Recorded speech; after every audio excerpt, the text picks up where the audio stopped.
Hi all అందరికీ good evening. బయట మంచిగా వర్షం పడుతుంది, చల్లగా ఉందన్నమాట వెదర్ అయితే. సో ఈ వెదర్లో వేడివేడిగా క్రిస్పీగా ఏమైనా తిందామా అని ఆలోచిస్తే మొన్న మా అమ్మ పెట్టించిన మురుకుల పిండి ఉండే అనమాట ఇంట్లో. అయ్యో నేను అలా ఇలా మర్చిపోయినా, మురుకుల పిండి ఉంది కదా, మురుకులు చేసేద్దామని చెప్పేసి ఇంకా మురుకుల కోసం అయితే ఇంకా పిండి జల్లెడబెట్టి పిండి కలిపి పక్కన పెట్టేసిన అనమాట. సో పిల్లలు కూడా స్కూల్ నుంచి వచ్చే టైం అయింది, బయట వర్షం ఉంది. అంటే ప్రతిసారి మన ఛానల్లో పకోడియే ఉంటుంది వర్షం పడ్డప్పుడల్లా. సో ఈసారి మురుకులు అయితే వేస్తున్నాను అనమాట.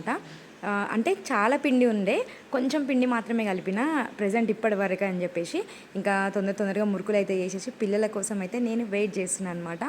ఎంత క్రిస్పీగా అయినాయి అంటే మురుకులు, చాలా అంటే చాలా క్రిస్పీగా అయినాయి. సో నేను చేసిన మురుకులు ఎవరు టేస్ట్ చేసినా వాళ్ళు ప్రతిసారి అంటారు, నువ్వు ఏదైనా ఫుడ్ది అది పెట్టవచ్చు కదా, మురుకులు సేల్ చేయొచ్చు కదా అంటారు. బట్ నాకు అంత టైం లేదు. ఒకవేళ కావాలంటే ఖచ్చితంగా చేద్దామని అనుకుంటున్నా. సో నేను మా మమ్మీ దగ్గరనే నేర్చుకున్నాను అనమాట. అంటే మురుకుల పిండి ఎట్లా చేయాలి, ఎట్లా పట్టియాలి, ఏమేమి ఇంగ్రీడియంట్స్ వేయాలి, ఎట్లా వేస్తే ఎంత క్రిస్పీగా వస్తాయి అనేది నేను మా అమ్మ దగ్గరనే నేర్చుకున్నా. సో చాలా హ్యాపీగా అనిపిస్తుంది. అసలు నాకు వంటలే రాని నేను ఏవేవో వండుతున్నా అంటే ఇంకా మా మమ్మీ కూడా షాక్ అవుతుంది అనమాట. అసలు ఇట్లా గిన్నె తీసి ఇట్లా పక్కన పెట్టవు, ఇప్పుడు అన్నీ వండుతున్నావు రకరకాలవి అని చెప్తుంది. అయితే ఇక్కడ మురుకులు అయితే చాలా నీట్గా అయినాయి, చాలా క్రిస్పీగా అయినాయి. ఇక్కడ నేను కొంచెం ఇట్లా చించి చూపిస్తున్నా.